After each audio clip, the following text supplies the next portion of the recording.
बच्चे हाँ, तो इधर सो जाते हैं। सर हम तो रात के 2 बजे तक 3 बजे तक। फाइन फोर्स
क्या?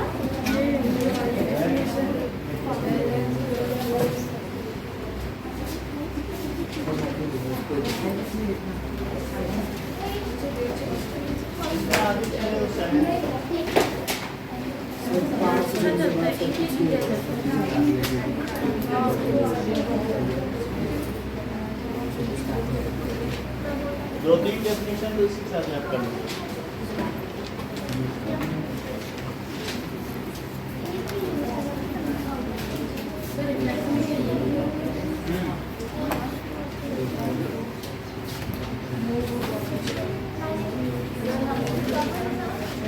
अगर इसे पढ़ लोगी तो इसको लिखोगी, बैठने से अच्छा कि कुछ नहीं तो देख भी जाओगी। सर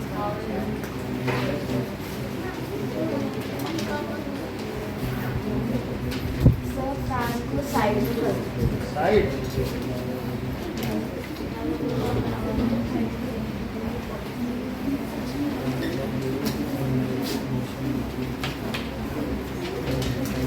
थोड़ा बहुत पढ़ लेना, चंदन तो लिख देना।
कोई रुकी हुई चीज को चला सकता है, चलती हुई चीज को रोक सकता है, स्पीड बढ़ा सकता है, डायरेक्शन बदल सकता है, शेप और साइज चेंज कर सकता है।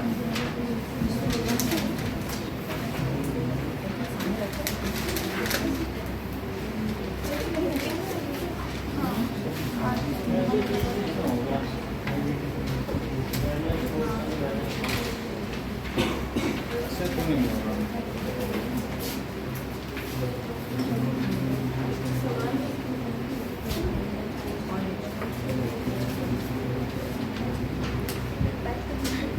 चलो देखो लोगों ने स्टार्ट कर दिया।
चलिए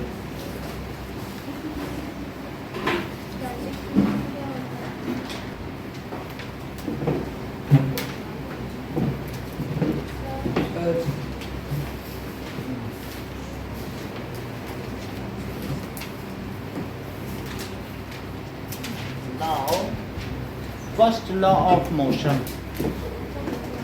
जो गैलीलियो गैलीली ने दिया था, बाद में न्यूटन ने उसे अपना बनाया।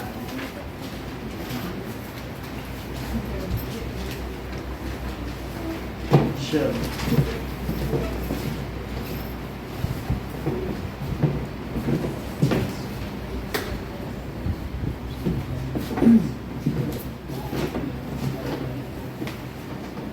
देखिए, सबसे पहले ये बताया गया अरिस्टोटल के द्वारा, या अरस्तु, हिंदी में अरस्तु कहते हैं। तो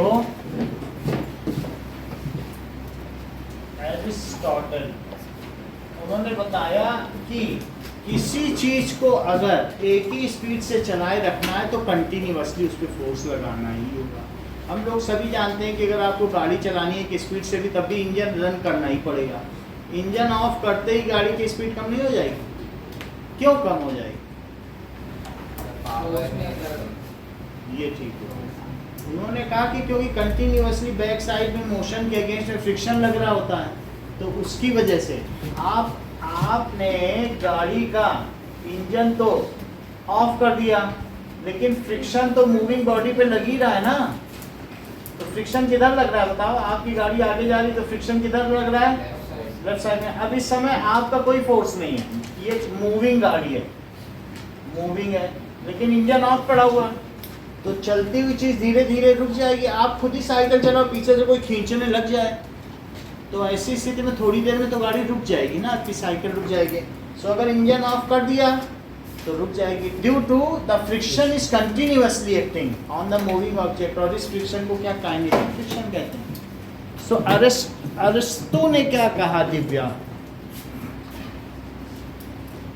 फॉर मूविंग ए बॉडी, ठीक है, to keep a body moving a continuous forces is needed to be applied. एक बॉडी को चलाए रखने के लिए हमें लगातार क्या करना चाहिए?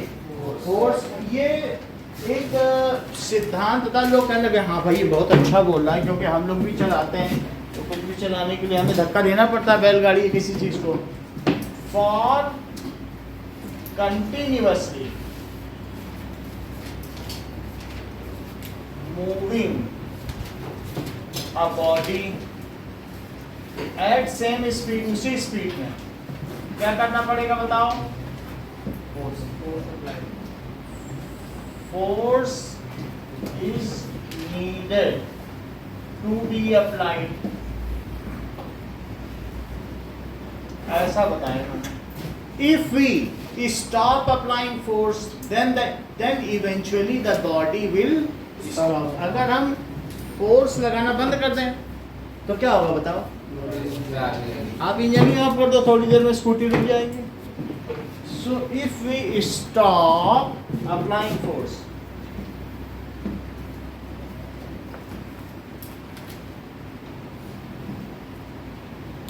then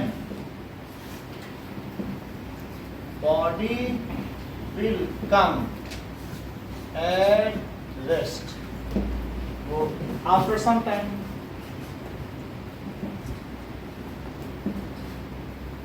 अच्छा, इसके बाद गैलीलियो गैलीली ने एक प्रयोग किया। The experiment is done by, आप फिगर देख लो, इसका बना हुआ है गैलीलियो गैलीली। सो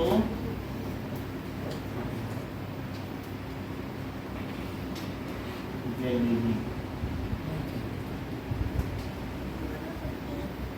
अच्छा ये एस्ट्रोनॉमर भी थे, खगोल शास्त्री। तो मतलब खगोल, जो बाहर के एस्टर्स होते हैं, तारे, तारों का ज्ञान रखते थे। तो इन्होंने ये बात देखी कि जो हमारी अर्थ है वो हीलियन के चारों तरफ घूमती है। इन्होंने पता लगा लिया था। हीलियन, जैसे आप लोग जानते हो ना, सन को हीलियन कहते हो और मून को ल्यूनर कहते हो कि नहीं, वो ल्यूनर ऑर्बिट। इस तरह से सबको, अर्थ को जियो कहते हो, ये सब ग्रीक नेम है कि नहीं। तो सन को आप लोग क्या कहते हो बताओ? हीलियन, हीलियन। और अर्थ को सो इसको कहेंगे जियो, जियो या जियान। और मून को ल्यूनर। इस तरीके से। तो इन्होंने बताया कि अर्थ मूव कर रही है किसके चारों ओर, मूव। तो इन्होंने कहा सेंटर में हीलियन है, हीलियोसेंट्रिक मॉडल दिया। बाइबल में क्या लिखा है बताओ तो जरा। बाइबल में लिखा है धरती महान है, सूर्य और सितारे इसके चारों ओर घूमते हैं, जियोसेंट्रिक है। तो राजा ने दरबार में, ज्यूज राजा था यहूदी, बोला अब तुम्हारा सर काटा जाए। बोला महाराज गलती से निकल गया, है जियो ही सेंट्रिक, वहाँ जान बचा के जबकि इन्होंने बहुत पहले पता लगा लिया था कि अर्थ घूमती है, सन नहीं घूमता है। तो और किसके चारों तरफ घूमती है? That is heliocentric model. जो सेंटर में कौन है? हीलियोसेंट्रिक। उसके पहले जियोसेंट्रिक माना जाता था, बाइबल में पढ़ेंगे तो जियोसेंट्रिक है। ठीक है, सब जगह अलग अलग तरीके से लिखी है। कुरान में लिखा गया पानी बह रहा था तो धरती की चटाई बिछाई गई और पहाड़ गाड़ दिए गए जिससे धरती बह न जाए। तो ऐसे सब लिखा है, सब जगह अलग अलग लिखा। तो भगवान ने एक दिन धरती बनाई, अगले दिन पहाड़ के खूंटे गाड़े, वो बह न जाए।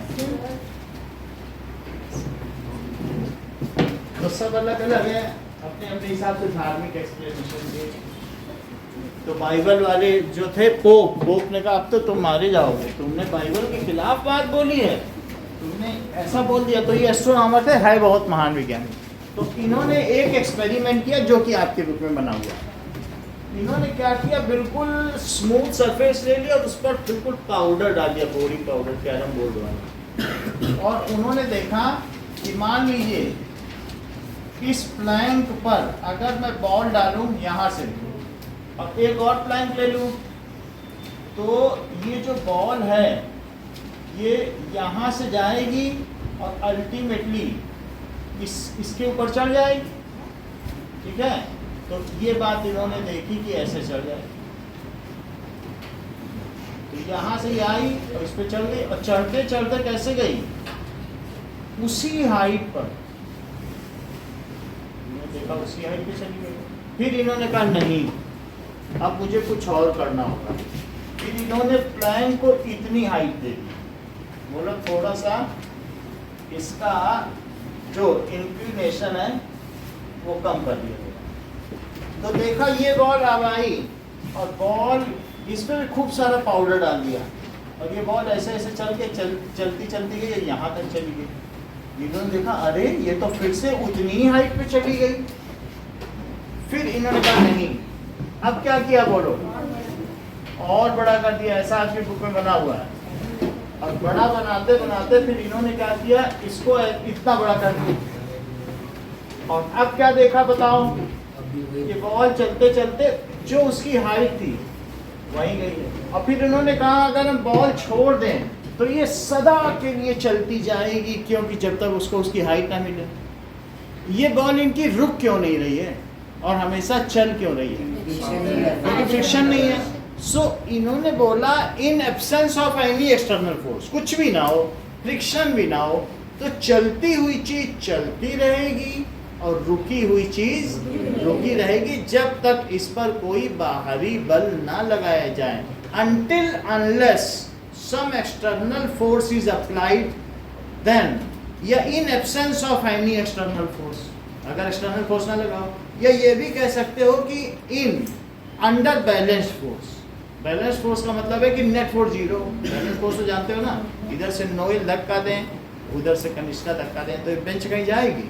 क्योंकि अब आप, जब मैं ये कह रहा हूँ कि नो फोर्स, तो आप थोड़ी कैसी बातें कर रहे हैं सर, यहाँ तो ग्रेविटी भी हम नो फोर्स के लिए कहाँ जाएंगे, स्पेस एजेंसी जाएंगे क्या, वो हमें बाहर भेजेगा, बाहर भी तो सन है, हम किससे बचेंगे। तो सबसे अच्छा क्या है बताओ, under balanced force. Balance force क्या होता है कि जब कोई भी चीज पे नेट फोर्स कितना हो, जीरो, तो वो भी नो फोर्स की कंडीशन है।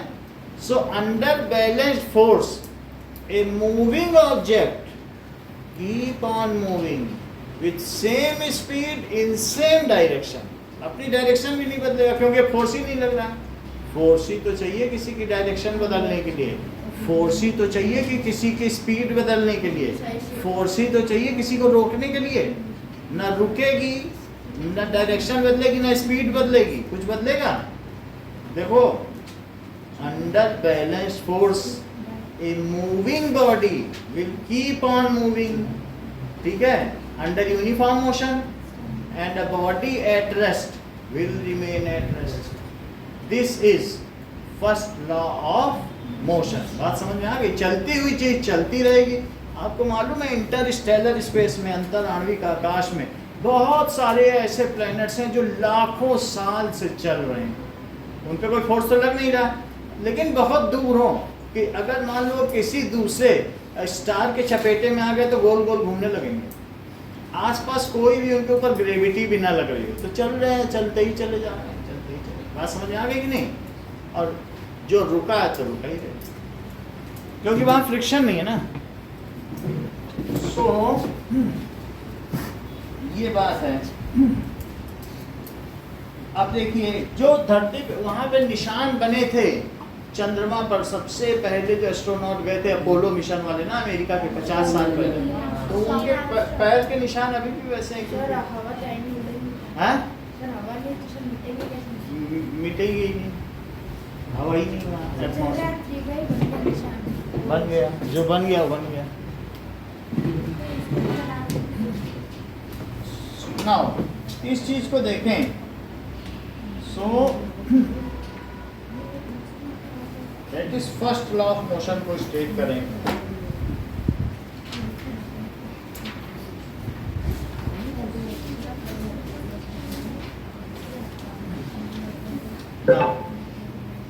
फर्स्ट लॉ ऑफ मोशन, ठीक है, ए बॉडी एट रेस्ट, देखो, अ body at rest will remain at rest. जो रुकी हुई चीज है वो क्या करेगी, बोलो? Will remain at rest. और दूसरी चीज क्या कही गई है? And a body in motion, and a body in motion. कल आप लोगों का 3:30 to 5:30 क्लास है। सर सुबह की क्लास देखो, सर सुबह 12 बजे तक 10th की 2 क्लास है, तो 10th को सुबह शाम बुलाना है। सुबह 8th की है आपको साइंस, एक क्लास से शाम को 3:30 to 5:30, 2 घंटे की है। तो ये चैप्टर हम खत्म कर लेंगे, फिर हम स्ट्रक्चर ऑफ एटम पे आ जाएंगे, है ना? तो फिर हम स्कूल के थोड़े करीब पहुंच जाएंगे, ठीक है कि नहीं? वहाँ भी क्वाड्रिलेटरल चल रहा है स्ट्रक्चर ऑफ एटम का। कल टेस्ट नहीं है, अभी कॉपी चेक नहीं है। A body at rest will remain at rest, and a body जो रुकी वो रुकी रहेगी, and a body, ठीक है, a body in motion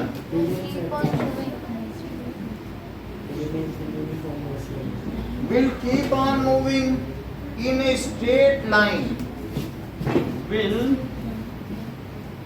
keep on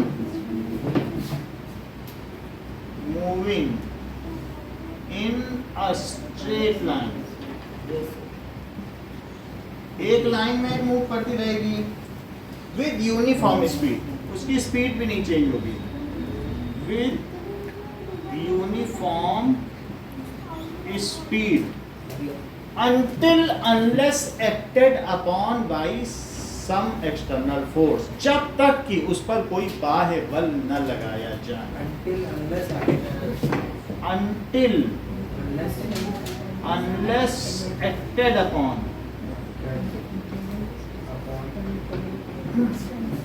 any external force, ठीक है,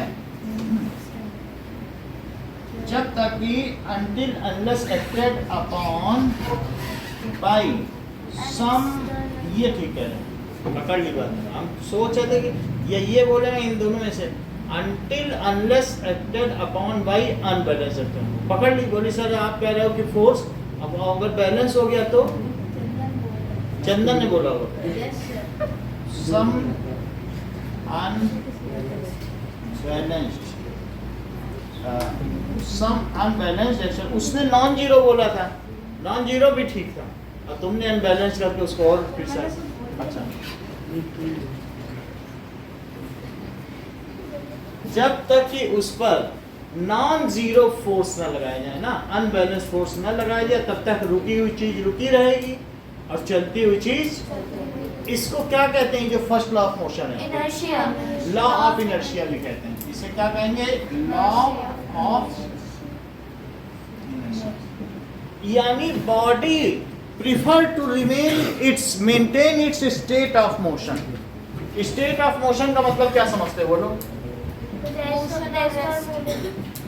स्टेट ऑफ मोशन दो तरीके की होती है, ऑब्जेक्ट एट रेस्ट, और दूसरा क्या होता है? Object in motion. मान लो कनिष्का चौहान, अगर तुम सो रही हो तो मम्मी तुमको पकड़ पकड़ के हिलाएंगी तब तुम जागोगी। फोर्स, अगर तुम जाग रही हो तो पकड़ पकड़ के सुनाएंगी, यानी तुम अपनी स्टेट को मेंटेन रखना चाहते हो, कहते हो हम जैसे हैं वैसे बने रहें। या कुछ लोग ऐसे भी होते हैं कि भाई हमें चेंज करने की कोशिश ना करो, ये हमारा बिहेवियर है, हम नहीं बदलेंगे। इसको कहते हैं जड़ता, जड़त्व का नियम। कहते हैं हम जैसे हैं, I am as I am, है ना, हम बदलना नहीं चाहते, तो चेंज नहीं होना चाहते, इनफ्लेक्सिबिलिटी। रुका हुआ पत्थर है, कहता हम तो नहीं हिलते, तुमको हिलाना है, फोर्स लगाओ। समझ में आ गई बात कि नहीं? तो चलाने के लिए भी फोर्स लगाना पड़ेगा और चलती हुई चीज को रोकने के लिए भी फोर्स लगाना पड़ेगा, यानी वो अपना स्टेट नहीं बदलेगी। एक बार अगर उसका जो स्टेट ऑफ मोशन है उसकी अपनी कोई स्टेट नहीं है, रुका है तो रुका रहना चाहता है, जो उसकी करंट स्टेट है। सो इनर्शिया का क्या मतलब होता है? इनर्शिया का मतलब है tendency to maintain its correct state of motion is called inertia. If you want to change that state then you have to apply force. अगर आप उसे बदलना चाहते हैं, जगी चीज को सुलाना चाहते हैं तो फोर्स लगाइए, और सोई चीज को जगाना चाहते हैं तो भी फोर्स लगाना पड़ेगा कि नहीं? अच्छा इतना बताओ मैं, मान लो तुम, एक मोती में ज्यादा इनर्शिया है कि एक पत्थर में? मोती को मैंने ऐसे मारा, वो उछल गई, एक पत्थर को मारा तो चोट लग गई। तो इस तरीके से ज्यादा इनर्शिया किसमें? पत्थर। सो मोर मास मींस मोर इनर्शिया। मोती को तो ऐसे कर सकते हो, लेकिन तुमने कहा लो अर्थ को हमने ऑर्बिट से हटा दिया, हट पाएगी? क्योंकि उसका वजन भी तो देखो, तुम हटा पाओगे क्या? थोड़ी बहुत जरूर हटती होगी, ऐसा नहीं है कि एक्शन रिएक्शन फोर्स होता है। अदरवाइज मोर मास मींस मोर इनर्शिया। हल्का सा मास है तो ऐसे फ्लिक करते ही वो उड़ जाएगी, ठीक है? तो पहली बात तो सबसे पहले मुझे फर्स्ट लॉ ऑफ मोशन बताओ।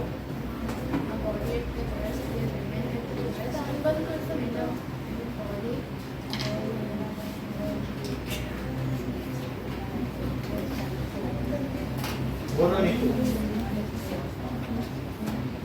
तुमको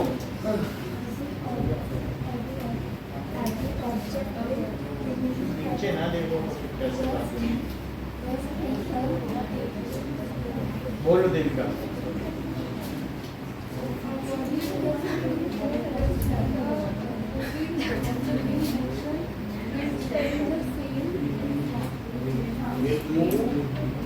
straight line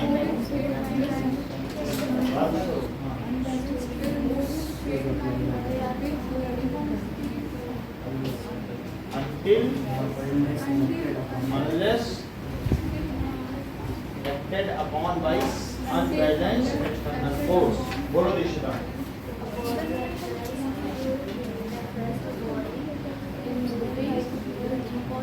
In motion will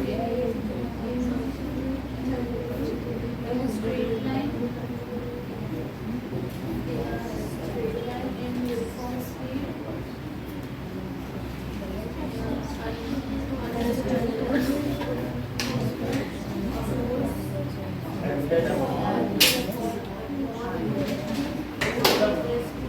Acted upon या लग दो until unless a force unbalanced force is applied on it. अगर ये नहीं बोल पा रही तो क्या बोल लो until unless unbalanced force is applied on it. Repeat करो. If a body is at rest, it makes an rest, and if a body Keep on.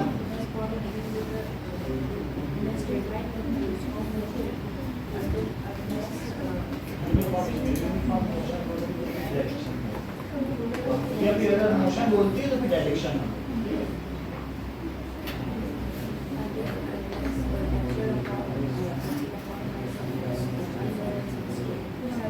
What is inertia?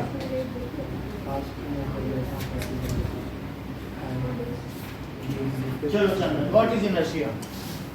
Inertia is a tendency to keep at the rest of an object which is in. बोलो, what is inertia?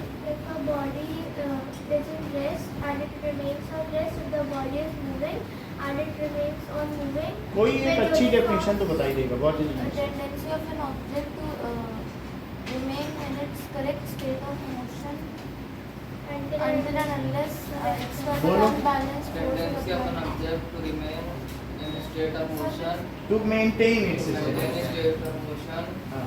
achieve consequences Is called inertia. Tendency of an object to its maintain its state of motion.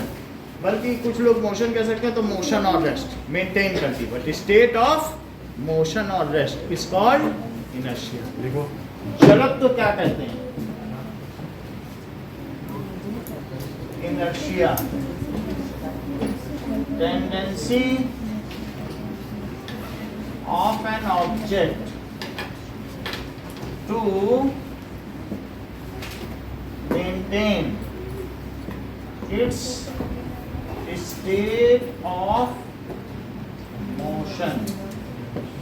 Motion में दोनों आ जाता है, फिर भी अगर आप और समझना चाहते हैं तो और रेस्ट लिखेंगे ये ब्रैकेट में, वरना इनमें दोनों चीजें, स्टेट ऑफ मोशन में दोनों चीजें, स्टेट ऑफ मोशन. लेकिन फिर भी किसी लेमैन के लिए समझाने के लिए, अनाड़ी के लिए, और लॉरेट है तो समझ ही जाएगा.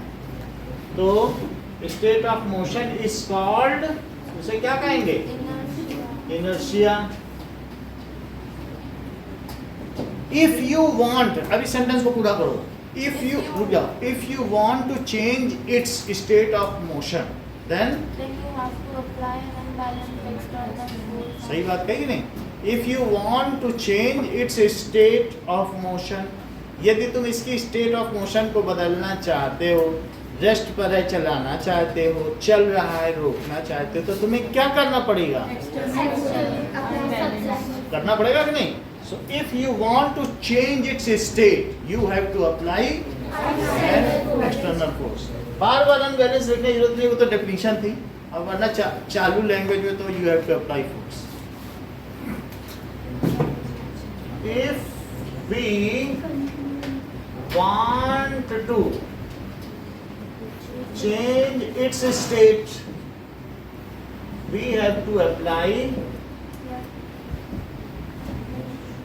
external force. देख लो, कुछ फोर्सेस इस टेबल में इन मॉलिक्यूल्स के बीच में भी हैं जो इसको जोड़े हुए हैं, उनको कहते हैं इंटरमॉलिक्यूलर फोर्स. क्या उन फोर्सेस की वजह से ये रात को मेज हिल रही होगी जब हम ताला लगा के चले जाते हैं? इंटरनल फोर्सेस से क्या यहाँ के जो सामान है वो डांस करते हैं रात में? कुछ नहीं हिलता है. इंटरनल फोर्सेस आपस में इक्वल एंड अपोजिट है तो वे काट दे रहे हैं. इक्वल एंड अपोजिट है, सो हमें एक्सटर्नल फोर्स लगाना पड़ेगा अगर चलाना हो. इंटरनल फोर्सेस से तो कोई चीज़ नहीं चल सकती है ना. तो इस तरीके से इनर्शिया है. अच्छा, इनर्शिया इंक्रीजेज विथ मास. ठीक है. So if an object has more mass then it has more inertia.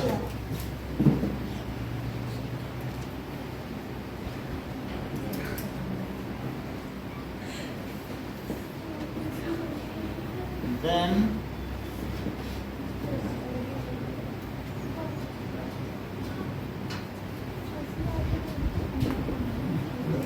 if an object has more inertia, then it then it opposes with more vigor to change its state of motion. जिसमें ज़्यादा मास होगा ना, वो अपनी state इतनी आसानी से बदलने नहीं देगी। अगर तुम ये नैनो को चलाओगे तो लात मार दो के चल जाएगी, और स्कॉर्पियो को लात मारोगे तो वह चप्पल ही टूट जाएगी। हाँ, तो ठीक है ना, जैसे होता नहीं था पहले, नैनो को पैर मार दिया, वो पहाड़ी से ढुलक के नीचे गिर गए, बेचारा नैनो वाला इधर उधर देख रहा मेरी गाड़ी को। तो अब इसलिए हल्की फुल्की गाड़ी को तो तुम कर सकते हो। तो इनर्शिया का मतलब क्या है? Tendency to resist its state. यही तो इसका मीजर है ना। जब आपको बहुत लगे कि हाँ भाई बहुत फोर्स लगाना पड़ रहा है, क्यों लगाना पड़ रहा है? क्योंकि कोई रेजिस्ट कर रहा है ना। So tendency to resist change of state. आपको जगह में उठ जाओ, फूंक दो तो तुम उठ जाओगे, कुंभकर्ण फूंकने से उठेगा? उसको तो ढोल नगाड़े बजाए जा रहे हैं, तब जाके लोग उस पर चढ़े जा रहे हैं, तब उठ रहा है। तो हल्की फुल्की चीज है तो उसमें इनर्शिया नहीं है, लेकिन कुंभकर्ण में ज्यादा इनर्शिया। बोलो, बात समझ में आ गई? सो मोर मास मीन्स मोर इनर्शिया। फिर से समझो। नाउ हाँ, ये वाला इस एक्सपेरिमेंट में ये बताया गया है कि ये मान लो ऐसे है, तो ये बॉल यहाँ से छोड़ी गई, अब कोई फ्रिक्शन नहीं था, इन्होंने बहुत स्मूथ की तो यहाँ तक आ गई। फिर अगर ये ऐसे आई थोड़ा प्लैंक में, तो फिर ये यहाँ तक चली गई। मतलब जिस हाइट से छोड़ी जाएगी वो उसी हाइट तक जाएगी। तो उसके लिए क्या करना पड़ेगा आपको? हम लोग तो करेंगे तो हमारे में फ्रिक्शन होगा, तो उतने तक नहीं जाएगी, लेकिन हम ज़्यादा इंक्लिनेशन भी देंगे तो भी। देखो, मान लीजिए T ये है, बट इनके केस में फ्रिक्शन लेस सरफेस है तो चली जाएगी।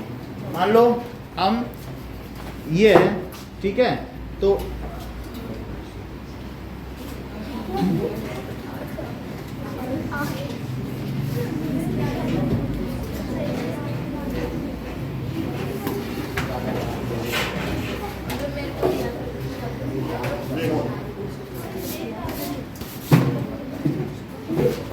किसी हाइट से हम फेंकेंगे तो फिर ये कहाँ तक जाएगी? हल्का सा हाथ लगाओ जरा इसको, छोड़ दो बैठा, ये लो पकड़ो। देखो, मान लीजिए लाओ बॉल, तो अब इसमें ये यहाँ से मान लीजिए छोड़ रहा है तो उसी हाइट तक जाएगी, लेकिन ये तो टकरा रही। चलो कोई बात नहीं। अब देखो ये यहाँ से टकरा रही, तो ऐसा एक्सपेरिमेंट इन्होंने किया कि जहाँ से दूसरा वाला लाना पड़ेगा। ये ठीक नहीं है, एक्सपेरिमेंट गलत नहीं है। हम लोगों को एक्राइलिक शीट्स लानी होंगी, उससे सही हो जाएगा। ये लो, लेकिन सही तरीके से पकड़ा जाए। ये तुम्हारा तिरछा है, चलो देखें तो सही हो। ये देखो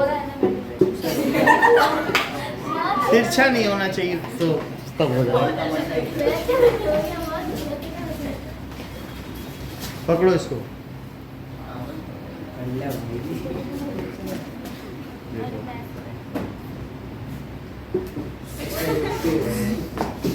इस एक्सपेरिमेंट में फॉल्स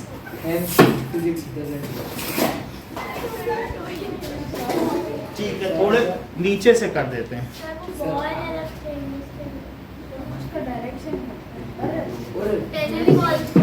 मतलब सही तरीके से सब कुछ हो तभी होगा। तिरछी चली जा रही बॉल, हमन को भी सीधा पकड़ना पड़ेगा। ठीक है, पकड़ लेना खड़ी। ये देखो होगा, लेकिन बहुत प्रिसाइज करना पड़ेगा, तो फिर हम उसकी हाइट बढ़ाते चले तो उसको बाद तो ये दिखाया गया है। देखो इधर, तुम ही पूछ रही थी, तुम ही चली।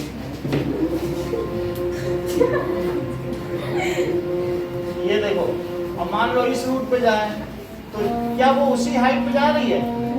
और अगर हम इसको सीधा कर दें तो बॉल क्या सीधे चलती चली जाएगी? अब कब तक जाएगी बताओ? लेकिन उसको ना वो हाइट मिलने वाली है, तब तो उसे चलते ही रहना पड़ेगा. It has to move with same speed in same direction till eternity. उसको अनंत काल तक चलते रहना होगा, अगर क्योंकि उसे वो हाइट मिल नहीं रही है.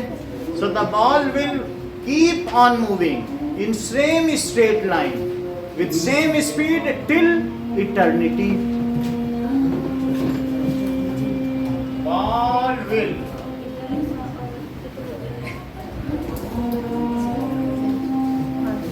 with same speed. बात समझ में आई नहीं तो कि नहीं? सेम स्पीड विथ, अगर मान लो वो नमन न पकड़े होता और इसी ये रोड होती तो क्या चलती ना चली जाती? उसको जब तक हाइट ना मिले, मतलब फ्रिक्शन नहीं है, कोई फोर्स ही नहीं है. Ideal condition. तो विथ इनसे बात ना करिए, डायरेक्शन टिल, कोई एक है जो बात कर रहा है लेकिन वो पता नहीं चल पाता. इतनी बात समझ में आ गई?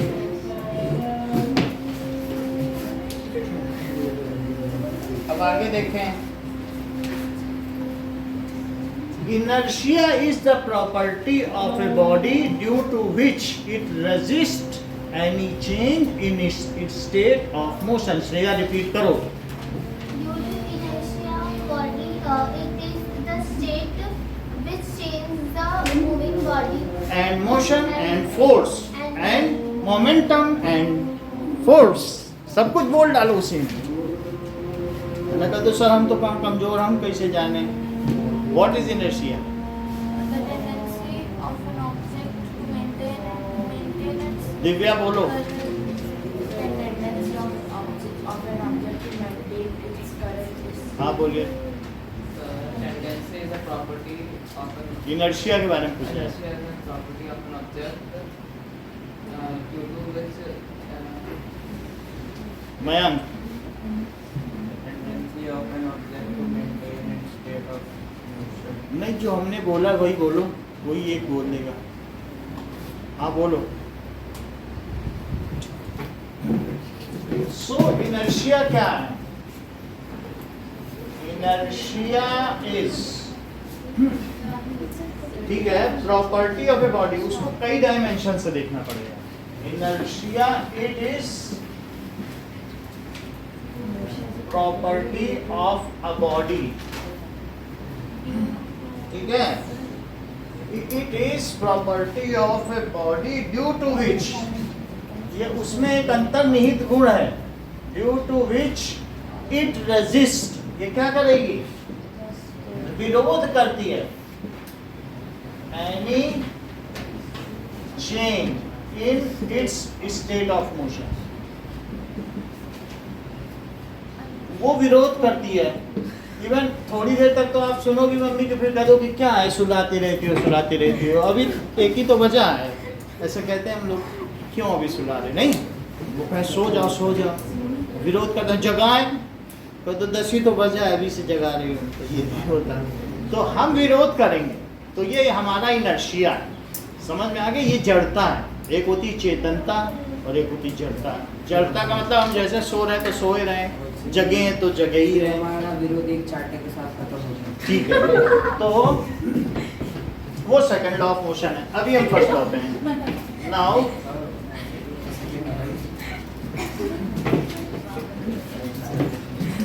अब ये देखिए, सो बॉडी विरोध करती है. कौन बॉडी ज्यादा विरोध करती है? जिसका मास ज्यादा होता है. तीन तरीके के इनर्शिया होते हैं उत्कर्ष. हाँ, Inertia of motion, inertia of direction, inertia at a rest. हाँ, तो 3 तरीके के inertia. Let us see all of them. So inertia of motion, inertia of direction and inertia of rest.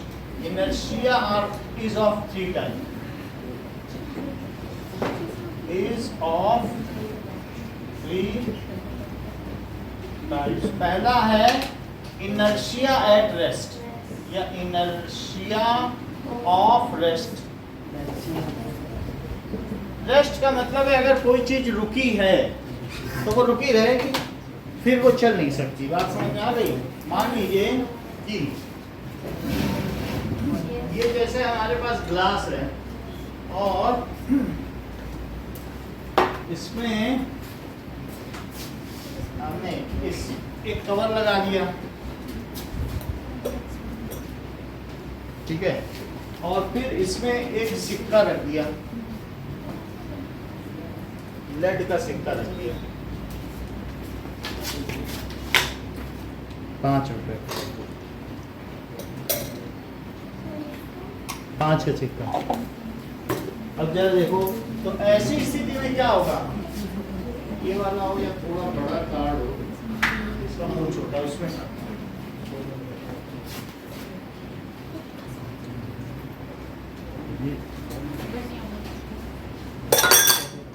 ये इसके अंदर चला गया, वो नहीं मूव किया, और जबकि ये चीज मूव कर गई, यानी हमने रखा और ये है, फिर से देखो उसका थोड़ा सा ये एक्चुअली ये ना ये थोड़ा सा इसका रिम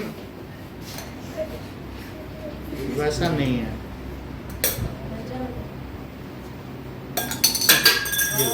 है ना, ऐसे चला गया इसके अंदर.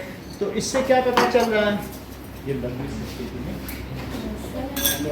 चलो. तो अब इस फिगर को अपनी बुक में देखो, ऐसा आपकी बुक में कोई डायग्राम बना है?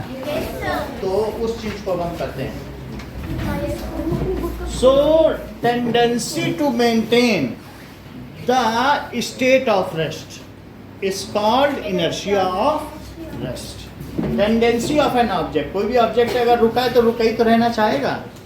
Tendency of an object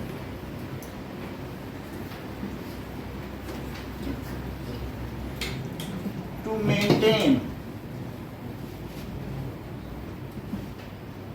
a state of rest is called inertia of rest. Question कहा गया है when a 5 rupee coin is kept over a glass on playing card. अगर मान लो प्लेइंग कार्ड के ऊपर रखा हुआ है, इसके ऊपर कार्ड रख देते and card is flicked, card को ऐसे उंगली से मारा जाता, कार्ड उछल जाता, card flies away, but 5 rupee coin वो क्या करता है, falls inside glass wine and card is flicked. Then what happens?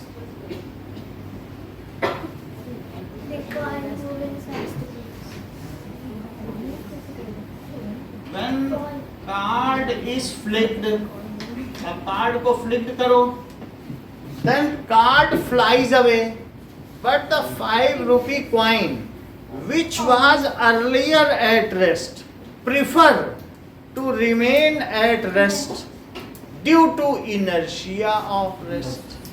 And मतलब जो शुरू में रेस्ट पर था वो it remains at rest due to inertia of rest. वो कहता हम तो नहीं जाते, तुम जाना है तो नीचे चले जाओ, हम तो नहीं जाते, हम रेस्ट पे हैं, रेस्ट पे ही रहेंगे.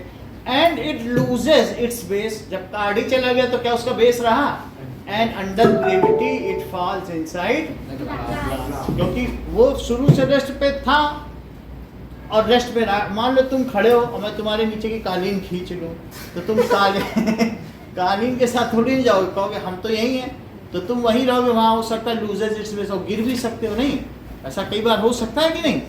क्या हुआ, वही चीज, when card is flicked then card flies away, then card flies away, but 5 rupee coin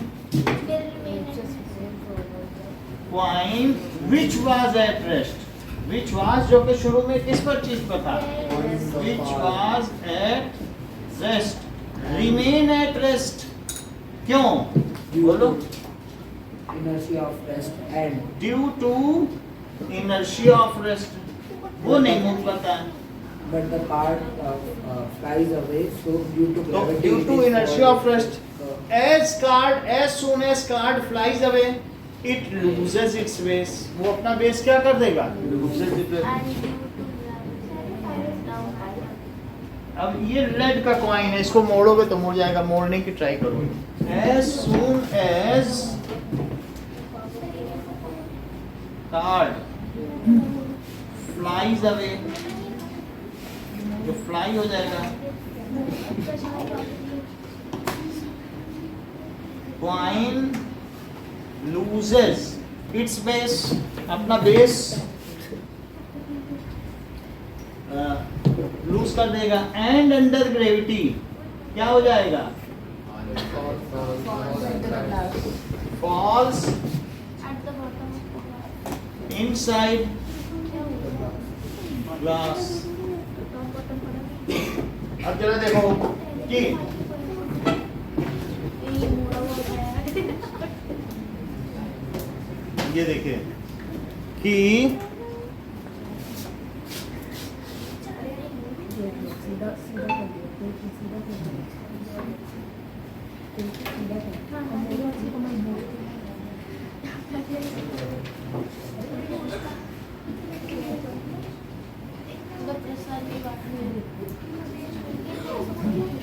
examples for inertia of rest.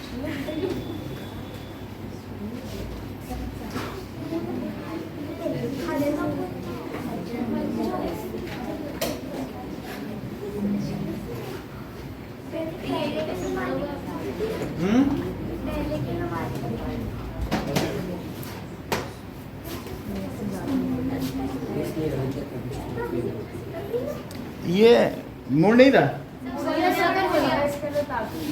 So, देखो ये तो तुम लोगों ने देखे हैं ना कि नेशनल पार्क, ये नहीं देखे हैं? ये नेशनल पार्क, फिर हम आगे बढ़ जाए.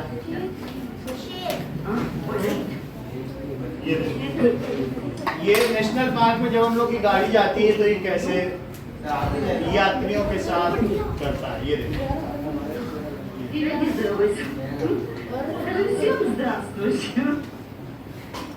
ना.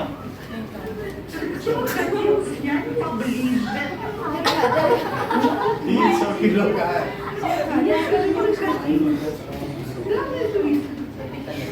चलो अब हम देखते हैं इनर्शिया ऑफ रेस्ट.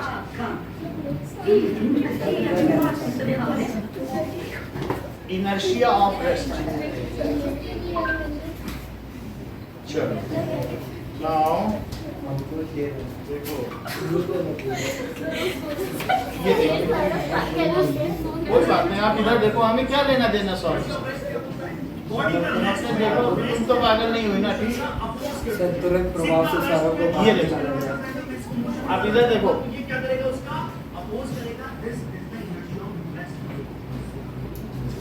देखो ये खींच के देखेगा तो 5 रुपए का कॉइन उसके अंदर चला जाएगा.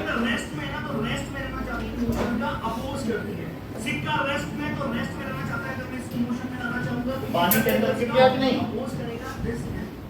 अब देखो, when cloth of table is withdrawn in restaurant. अब देखो कि मान लो कि क्लॉथ अगर खींच लिया जाए तो क्या होगा, ये इनर्शिया ऑफ रेस्ट का भी है. ये देखो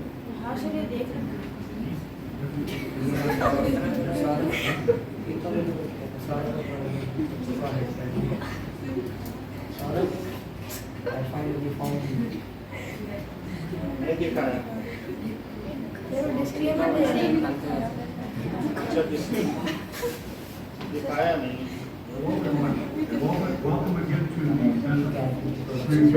चलो मैं दूसरा दिखाता हूँ. बॉटल वाला दिखा दो बॉटल।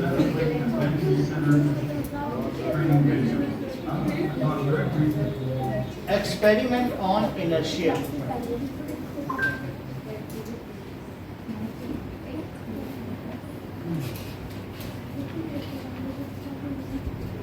ये देखो, ये लड़का कर रहा है ये सब। तो आज हम प्रैक्टिकली समझते हैं इनर्शिया क्या होता है। उसके लिए मैंने 3 गिलास लिया, 3 में पानी भर लिया है। इसको मैंने एक कपड़े के ऊपर रखा है। जैसे मैं कपड़े को खींचूंगा तो ये तीनों अपनी इनर्शिया के कारण रेस्ट पर ही रह जाएंगे। ये भारी चीज है, तो रेस्ट पे रहेंगे। वहीं रह जाएंगे। तो चलिए करते हैं। देखो कुछ नहीं हुआ। तो आप देख सकते हैं दोस्तों, गिलास गिरा नहीं, कपड़ा मूव कर गया, लेकिन ये अपनी इनर्शिया ये इनर्शिया है। चलो ठीक है। और देखते हैं कि अब देखिए, fruits fall down due to inertia. इसके लिए बहुत बड़े बड़े सिटीज में ये चीज लगाई जाती है कि special machines for fruits breaking.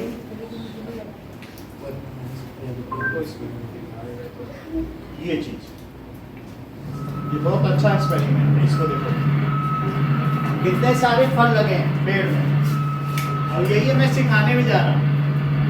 ये छतरी लग गई, अब ये बीच में हिलाने लगी, सारे फल इसी में गिर गए क्या? ये देखो,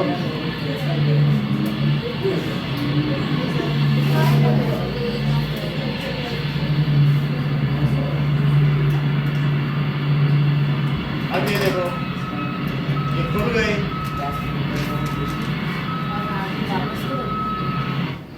अभी इसमें सारे फल लुढ़का देगी।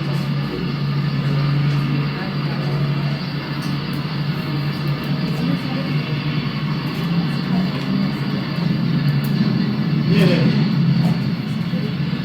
है कि नहीं? अब फिर और फल तोड़ेगी। अब हम लोग यही चीज देखें, देख लिया ना एक्सपेरिमेंट रेस्ट का। अभी हम इनर्शिया ऑफ रेस्ट करिए। तो इनर्शिया ऑफ रेस्ट का 5 रुपए का कॉइन का आपको दिखाया। अब हम फ्रूट वाला देखेंगे। When branches, fruit laden branches are vigorously shaken, जब फलों से लदी हुई पेड़ की शाखाओं को तेजी से हिलाया जाता है, then why fruits fall down and why wilting of leaves takes place।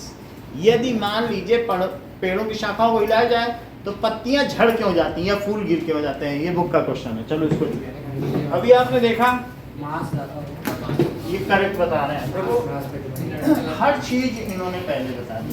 मैंने उत्तर को बताया। हाँ, उत्कर्ष ने इनको बताई, फिर उसके द्वारा युधिष्ठिर को पता चला, फिर परीक्षित ने जाना। अब हम देखें क्वेश्चन क्या है। When fruit laden branches are, देखो बात कर रही है, फिर बताओगे नहीं। जब पूछेंगे बोलोगे force, motion, inertia, vigorously taken. और मम्मी से बोलो तो मम्मी कहते हैं हम ही नहीं समझ पाते, उसकी बात आप क्या समझोगे? हम 20 साल से 16 साल से नहीं समझ पाए, तो 14 साल से 13। When fruit laden branches are vigorously shaken, then शेकन होगा ना। shaken लिखो। When उनको शेक किया जाएगा तो क्या होगा? Fruits fall down। Why? अब देखो, ये ब्रांच है, तो ब्रांच में क्या ये एक फ्रूट है?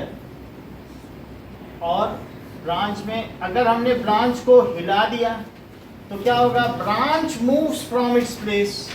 तो ब्रांच कहेगी हम तो हट रहे हैं, तुम भी चलोगे मेरे साथ? कहता तुम्हें जाना है तो जाओ, हम तो नहीं जाते। तुम जाना चाहती हो तो चली जाओ, हम तो नहीं जाते। हम तो जहाँ थे वहीं रहेंगे, हमारा मास ज्यादा है, हम क्यों हिले?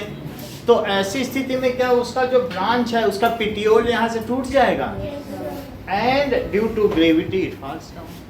तो ये यहीं रहेगा, ब्रांच हम हिला रहे हैं तो यहीं से तो टूट जाएगा, वो तो उसमें तो वजन है ना। तो क्या होगा नाउ, अब इसको तो मिलाओ तेजी से, तो ये हिल रही है। सो व्हेन फ्रूट, जब हम व्हेन ब्रांचेस आर शेकन, तो क्या होगा, ब्रांचेस आर विग्रसली का मतलब समझते हो, विग्रसली तेजी से shaken, then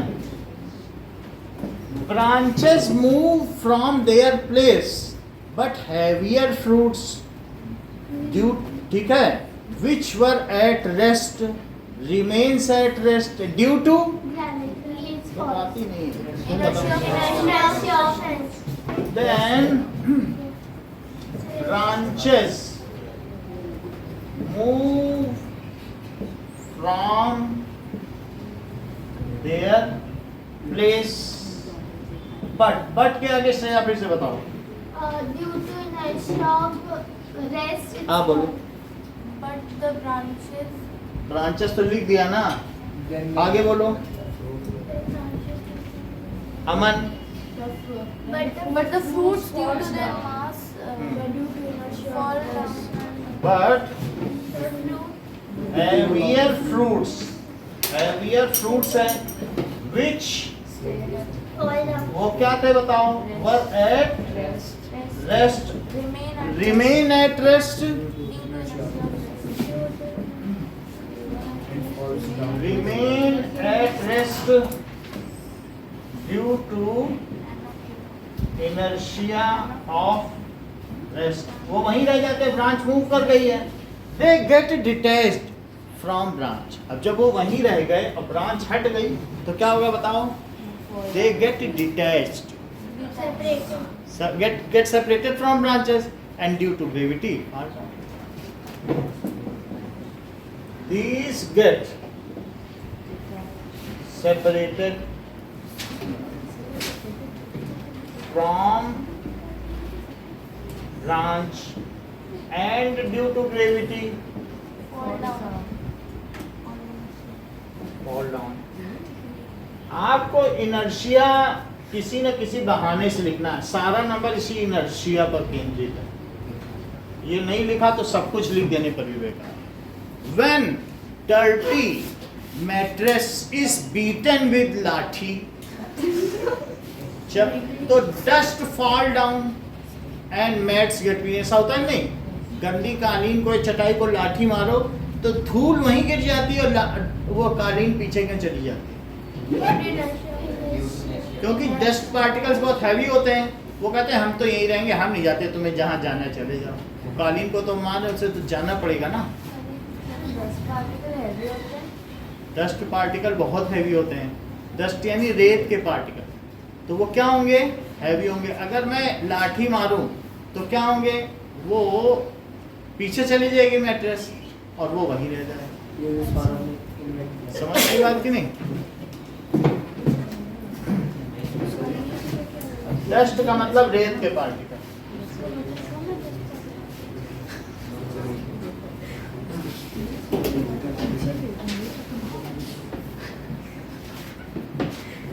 इसको भी करके दिखाया जा सकता है, वो जो पीछे की मैट्रेस उस पर एक लाठी मारूंगा सब वहीं गिरता। सौरभ हेल्प करा सकते। लेकिन आप लोगों ने खुद भी देखा होगा ना, ऐसे मारो तो बालू लगी हो या रेत लगी हो, रेत तो बहुत भारी होती है, वो रेत वहीं गिर जाएगी। सो इसीलिए तो उसका नाम ही है dust trapper. Now when dirty mat is beaten with stick, अगर उसे स्टिक से मारा जाए, with stick, then mat moves from its place, but क्या होगा, Dust particles that will move from its place to fall down. remains at rest due to inertia of rest. Place. Gets separated from But, the blanket. Dust particles fall down. Why? देखो, when mat is beaten,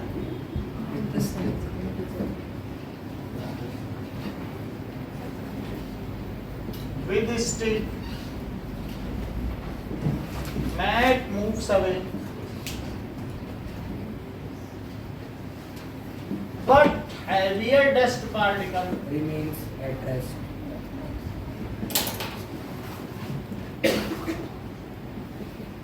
हाँ sentence पूरा करो अमन remains at dust particles remains at rest. उत्कर्ष आप बोलो Dust particle are heavier. बोलो So the dust particles are heavier, so they are at rest. So dust particles, but they are heavier, so they were at They rest and remain they at remain at हाँ rest. ये बात सही है but heavier dust particle which were earlier at rest Remains at rest due to earlier at rest Saurabh इसके आगे का sentence पूरा करो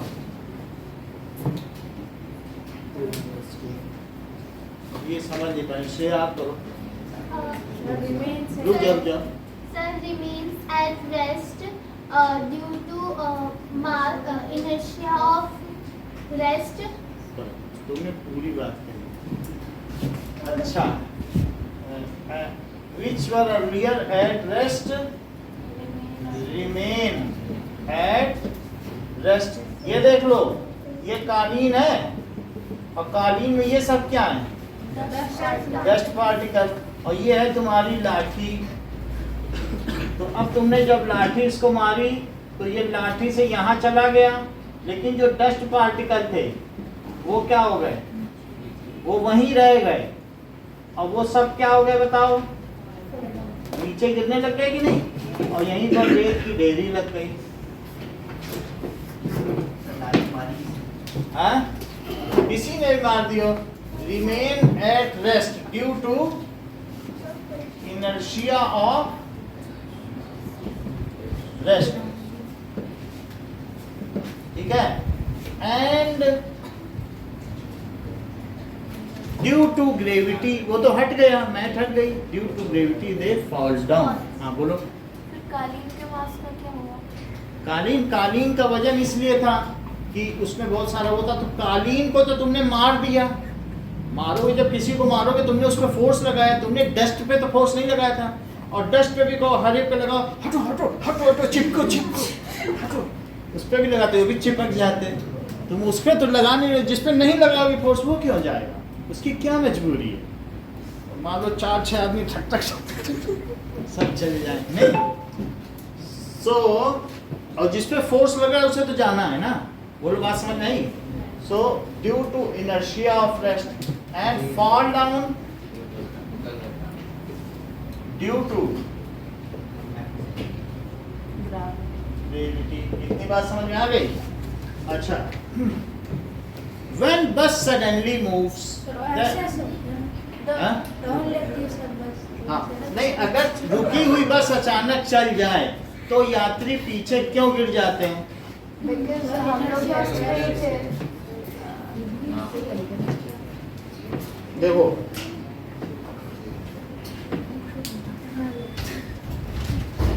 ये देखिए when bus at rest suddenly moves then passengers fall backward why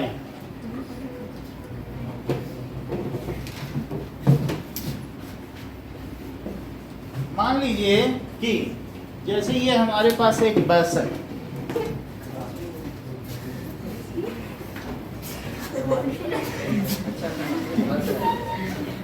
और ये बस ठीक है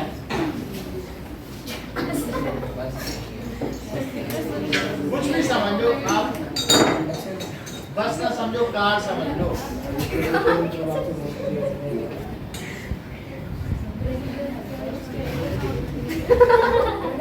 ये देखो, ये इसके ऊपर हमने ये रख दिया, ठीक है, तो क्या होगा, ये इस पे पैसेंजर है, वैसे ये है क्या? ये पैसेंजर। अब इसके लिए कोई सही शिप वाला लेना पड़ेगा, ये सही रहेगा। तो ये है, अब ये इस पे खड़ा है, मान लो अगर हम इसे आगे खींचेंगे तो जो इसका पैर है इसके ऊपर ग्रिप है, उस पर फोर्स लग रहा है, ड्यू टू फ्रिक्शन उसे आगे चलना पड़ेगा। लेकिन जो ऊपर की बॉडी है ये चिपका हुआ है बस से, इसको बस चली तो चलना पड़ेगा। ऊपर वाला कहता मैं तो नहीं जाता, तुम पैर से कहता तुम जाओ तो जाओ, और सर वहीं रहेगा, पीछे यहाँ था देखो, तो पैर के जाने पे भी सर नहीं जा रहा है, और अल्टीमेटली वो पीछे है, तो फिर रीअसर्ट, अपने आप को भी लोग हंसे ना, इट रीअसर्ट एट इट्स पोजीशन, पीछे हो जाता है फिर ऐसे आ जाता है, और रीअसर्ट करने के बाद वो लोगों की हंसी से बच जाता है। अदरवाइज ये देखो तो पीछे गिरा कि नहीं, रुकी हुई चीज चली, तो ये यात्री का क्या हुआ, नीले यात्री का है? क्योंकि जो इसका पैर, ये पैर है ना, वो तो चलेगा, लेकिन अपर बॉडी कहेगी हम नहीं जाते, हमारे ऊपर तो फोर्स नहीं चल रहा। तो however due to muscular efforts we reassert and come in our balance position. बात समझ में आई? चलो इस बात को लिखो कि ये देखो, so this is the passenger, तो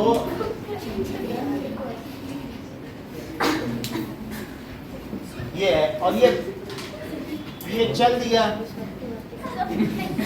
तो अब ये देखो, जब ये बस अचानक चली, then our lower body which is in contact with bus starts moving. However, our upper body which is free and was earlier at rest remains at rest. वो वहीं रही। देखो बस आगे चल दी, बस इतनी आगे चली गई, तो बस के आगे चलने पे क्या हुआ बताओ? इसका जो शरीर है वो कहेगा मैं तो नहीं जाता, मैं तो यहीं रहूंगा, तुम जाओ तो चले जाओ। तो इस पे सर जब ये मूव कर रही होगी और एकदम से ब्रेक लगेगा तब क्या होगा? इसके सर पे टक्कर पड़ी, और ये यार ये खुश हुआ। अब समझ, बात समझ आई कि नहीं?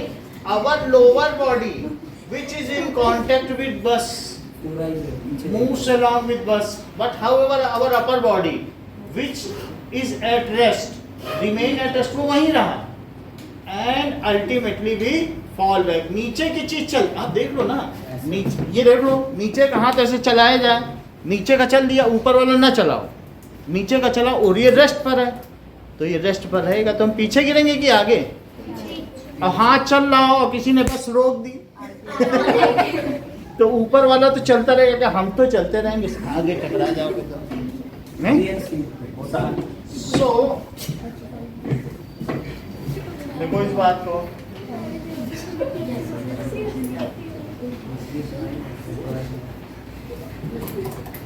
now when bus at rest suddenly moves, then our lower body तो नहीं रुक सकती, क्योंकि वह जमीन पे तेल थोड़ी ना पड़ा है। अगर तेल पड़ा होता तो हम वहीं खड़े रह जाते और बस निकल जाती, हम जाके पीछे टकराते बस के पिछले वाले हिस्से में, पूरे हम खड़े ही रह जाते। बस के जाने दो, हमारे पैर में तो तेल लगा है, बस पे भी तो पूरे पूरे खड़े रहते और पीछे जाके बस चल दी और बस के पिछले हिस्से में टकराते। सो आवर लोअर बॉडी क्या होगी बताओ? मूव्स अलोंग विद बस। सो आना सेंटेंस पूरा करो, but our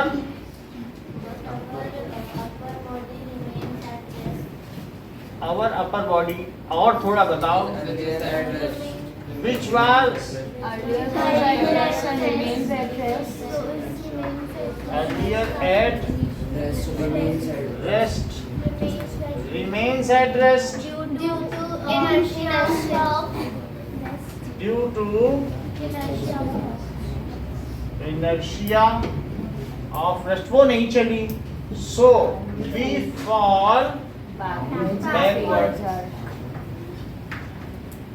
However, we reassert our muscular efforts due to our muscular and we manage to balance ourselves. वो कहने की बात है. हाँ. इनिशियल पोजीशन में नहीं रख सकते. हाँ? इनिशियल पोजीशन बोलो क्या कहना चाहिए. Upper part initial position. Upper part हम बैठे ही थे, लेकिन नीचे अगर किसी ने खींच लिया तो नीचे के पोर्शन को चलना पड़ेगा ना फ्रिक्शन की वजह से.